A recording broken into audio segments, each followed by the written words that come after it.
మీ పరిపాలన కేవలం వెల్ఫేర్ మీద దృష్టి పెట్టారు, డెవలప్మెంట్ మీద లేదు అనేది ఇప్పుడు ఎన్నికల సందర్భంగా జరుగుతున్న అతిపెద్ద చర్చనీయాంశం. మీరు క్లారిఫై చేయదలుచుకున్నారా? Yes, my government, my priorities only welfare అని చెప్పదలుచుకున్నారా? రెండు బ్యాలెన్స్ చేస్తున్నానంటారా? యాజ్ ఎ సీఎం 5 సంవత్సరాలు పరిపాలన చేసిన మీరు ఏం చెప్పదలుచుకున్నారు ఈ సందర్భంగా ప్రజలకు? Basically what is development? నేను చెప్పనా what is development? Please go. దృష్టిలో, ప్రజల దృష్టిలో కానీ ఒక నెరేటివ్ ఏంటి ప్రజల మైండ్లో ఉందంటే, డెవలప్మెంట్ అంటే పెద్ద సిటీ కనిపించాలి, పెద్ద బిల్డింగ్లు కనిపించాలి, గ్లామరస్ జాబ్స్ కనిపించాలి, పెద్ద రోడ్లు కనిపించాలి, వైట్ కాలర్ జాబ్ చేసుకుంటున్న పబ్బులు, క్లబ్బులు, ఆ కల్చర్ కనిపించాలి. ఇదేది ఆంధ్రప్రదేశ్లో లేదు కదా. ఆంధ్రప్రదేశం పేదరికంతో ఉందని కదా బయట impression. I'll come to your. గతంలో ఎప్పుడు జరగని విధంగా ఈరోజు రాష్ట్రంలో 17 కొత్త మెడికల్ కాలేజీలు కడతా ఉన్నాం. మిమ్మల్ని అడుగుతున్నాను, డెవలప్మెంట్ కాదా ఇది? I move forward. గతంలో ఎప్పుడూ జరగని విధంగా ఈరోజు రాష్ట్రంలో కొత్తగా 4 సీపోర్ట్లు కడతా ఉన్నాం.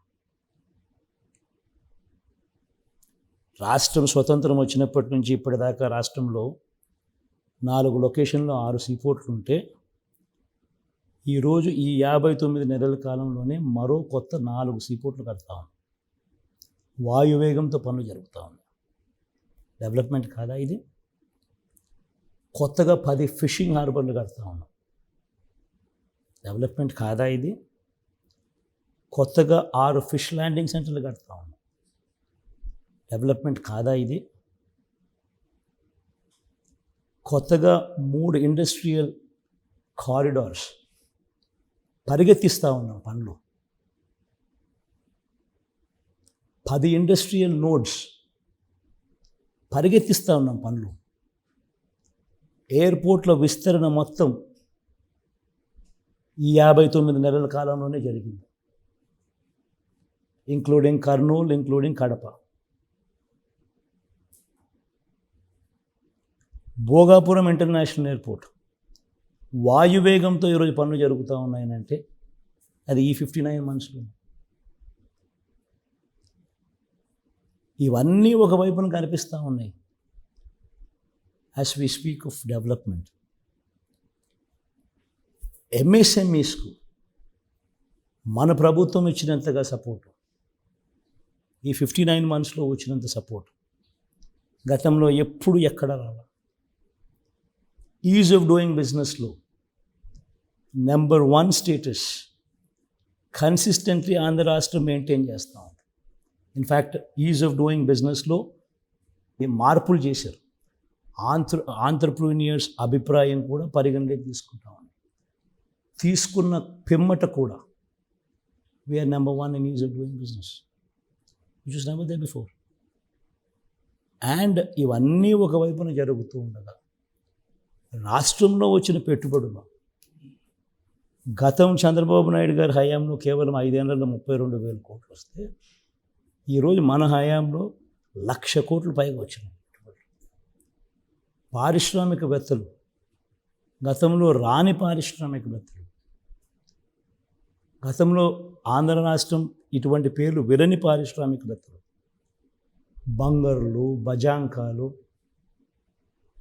శ్రీ సిమెంట్స్ కానీ ఇట్లాంటి వాళ్ళందరూ, సెంచురీ ప్లైవుడ్స్ ఇట్లాంటి వాళ్ళందరూ ఈరోజు రాష్ట్రంలోకి వస్తూ ఉన్నారు.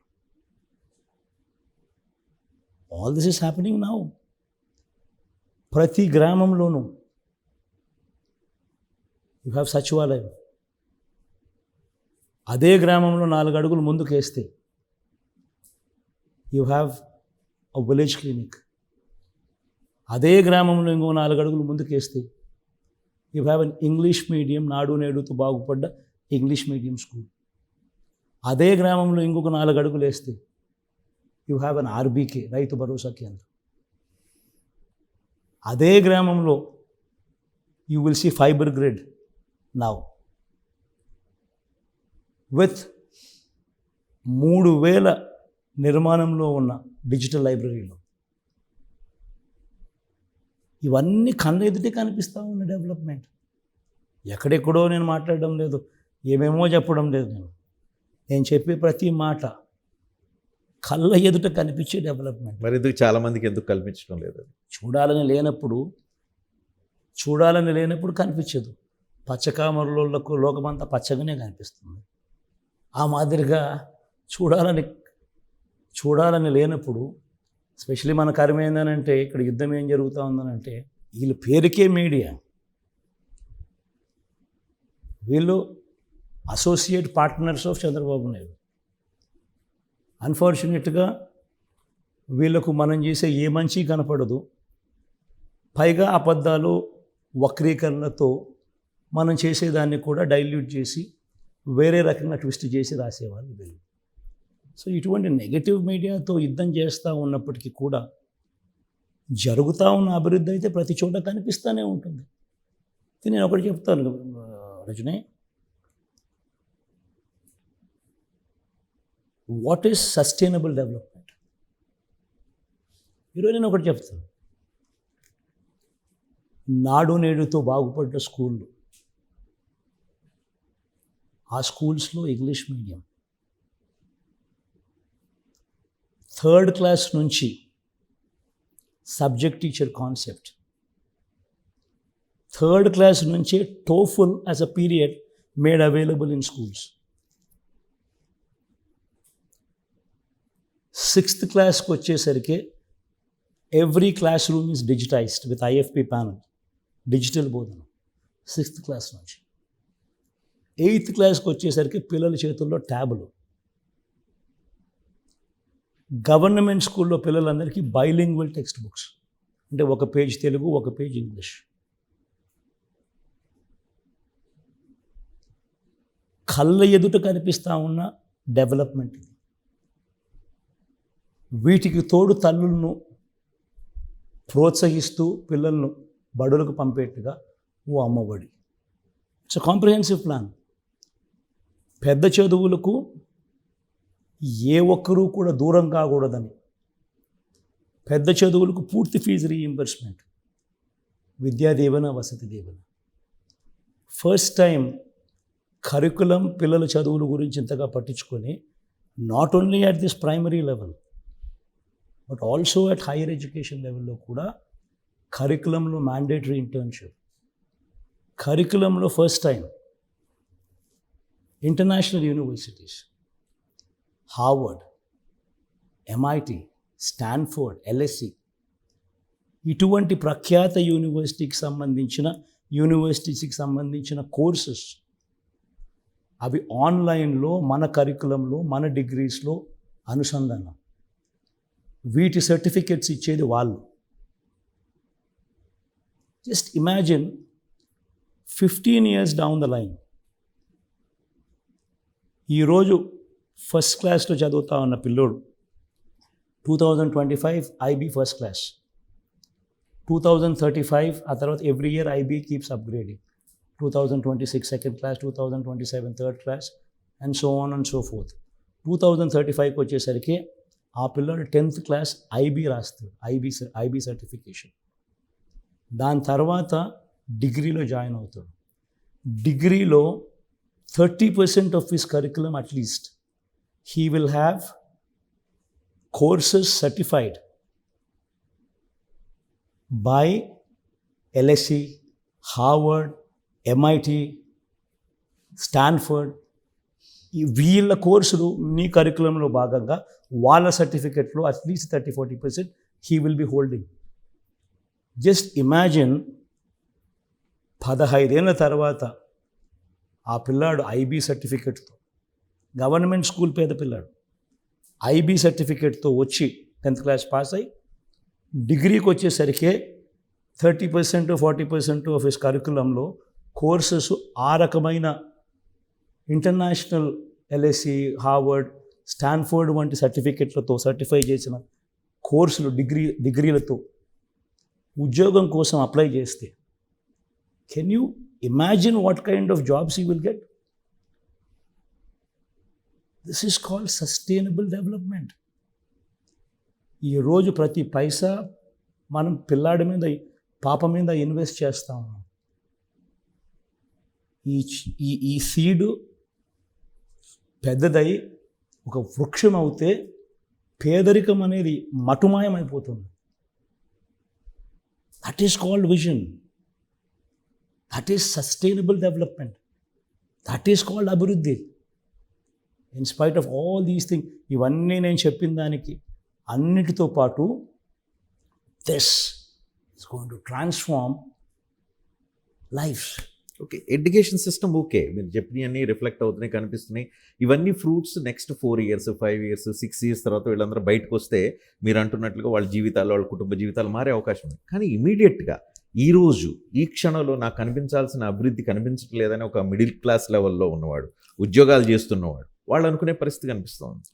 4 సీపోర్ట్లు ఇప్పుడు ఇంతకుముందు నేను చెప్పినాను, 4 సీపోర్ట్లు కళ్ళెదుటే కనిపిస్తూ ఉన్నాయి, 10 ఫిషింగ్ హార్బర్లు కళ్ళెదుటే కనిపిస్తూ ఉన్నాయి, 6 ఫిష్ ల్యాండింగ్ సెంటర్లు కళ్ళెదుటే కనిపిస్తూ ఉన్నాయి. దాంతో ఏమొస్తుంది మాకు అని అంటున్నారు కొంతమంది. అదే అభివృద్ధి రజనీ. అసలు దానివల్లే నీకు మెడ్రాస్, చెన్నై అనేది, why did it become Chennai? Because of the port.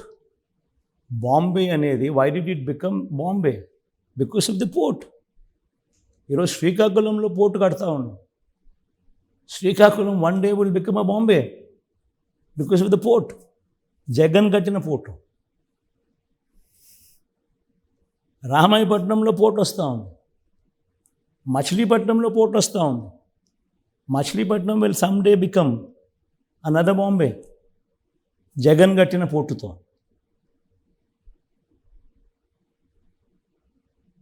కళ్ళెదుట కనిపిస్తూ ఉన్నాయి, ఇవన్నీ కనిపిస్తూ ఉంటే ఇంకా చూడకూడదు అని అనుకుంటే వాళ్ళకి మనం ఇంకేం చెప్పలేము. ఇవన్నీ ఎన్ని రోజుల్లో ఫ్రూట్స్ అందే అవకాశం ఉంది? స్థానిక ప్రజలకు కావచ్చు, ఉపాధి అవకాశాలు కావచ్చు, మీరు చెప్తున్న బాంబే తరహా డెవలప్మెంట్ కావచ్చు, ఎన్ని సంవత్సరాలు పడుతుంది? ఐ థింక్ మీరేం చేయాలంటే రజనీ, నేను అడుగుతున్నా కాబట్టి ప్లీజ్ కెమెరాని తీసుకొని పోండి, కడతా ఉన్న 4 పోర్ట్లను చూపించండి.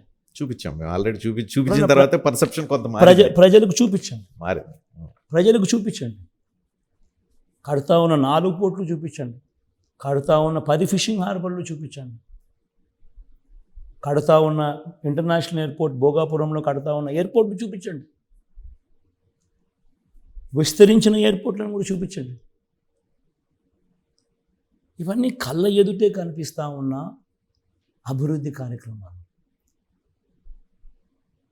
ఇవన్నీ ట్రాన్స్లేట్ అవుతాయి. Unfortunately we do not have Hyderabad city, which is a power engine.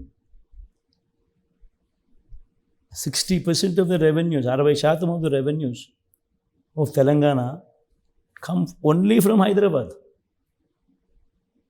because it is the growth engine. Mana growth engine atuvantidi is Vizag. It is the biggest city. రాష్ట్రంలో biggest city is Vizag. దీంట్లో మనం Bhogapuram international airport ఏదైతే కడతా ఉన్నామో అది, ఉత్తరాంధ్రకు సంబంధించి శ్రీకాకుళంలో వచ్చే ఆ పోర్టు,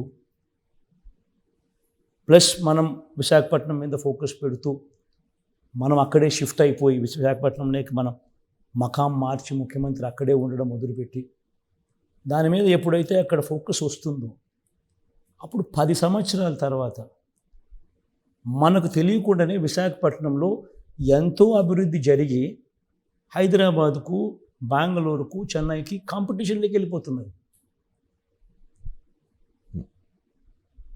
వెరస్ అమరావతి అనేది, సో కాల్డ్ అమరావతి అనేది, ఇది విజయవాడలోనూ లేదు, గుంటూరులోనూ లేదు. 40 kilometers away from Vijayawada, 40 kilometers away from Guntur. In a barren land.